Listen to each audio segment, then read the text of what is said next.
C'est dans cette localité paisible du centre-sud du Bénin, précisément à Zobodo-Merlagba, que la base auxiliaire de la CMC Bénin a accueilli pendant 2 jours une retraite nationale d'orientation, de prière et de feu.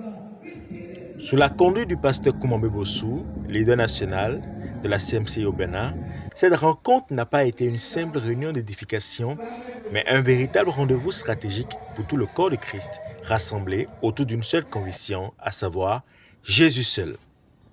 Jésus seul doit être le centre de toute chose. C'est par cette déclaration d'ouverture que le ton fut donné. Ni traditions humaines, ni système religieux, ni homme charismatique, mais Jésus-Christ seul. Le message était sans équivoque. La retraite devait marquer un tournant spirituel majeur et ce fut le cas. Au-delà des prières intenses, des enseignements profonds et des proclamations vibrantes, c'est surtout la direction divine pour l'année 2026 qui a été rendue claire. La première journée s'est ouverte sur un appel puissant à revenir à Jésus seul, sans mélange, sans compromis.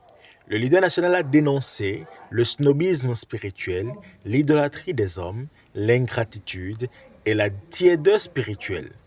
Le vendredi soir, à partir de 20h, la salle a vibré sous le feu de l'esprit, des prières enflammées, des cris, des consécrations, des proclamations prophétiques. La retraite de Zobodomé a permis de décliner localement les objectifs globaux de la communauté missionnaire chrétienne internationale. À l'échelle mondiale, le but quinquennal 2026-2030 vise à implanter 50 000 églises, évangéliser 1 milliard de personnes, former 3 millions de disciples, mobiliser 1 million d'intercesseurs, diffuser 1 milliard d'exemplaires des livres de Zacharias Tadefomom.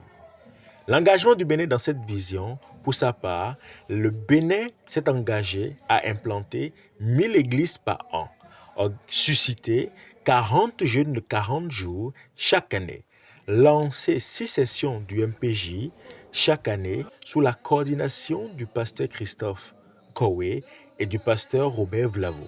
Tenir 6 sections de l'école de la connaissance et du service de Dieu, dirigées par les pasteurs Alphonse, Jean-Marie et le leader national lui-même. Et enfin, mobiliser les ressources humaines et financières à travers la commission des finances.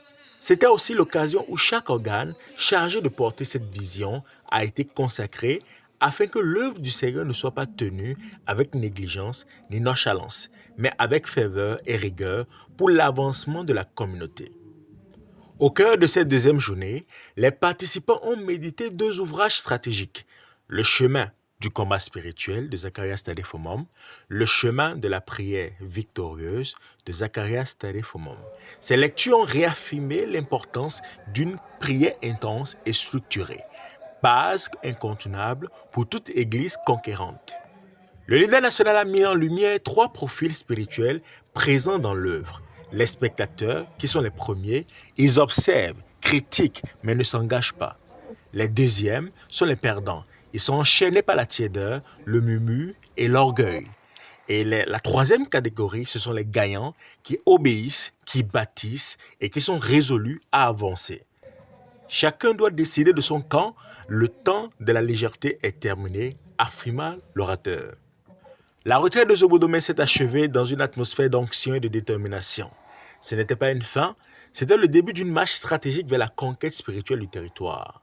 Pour Jésus-Christ seul, la mission continue, la révélation est en marche.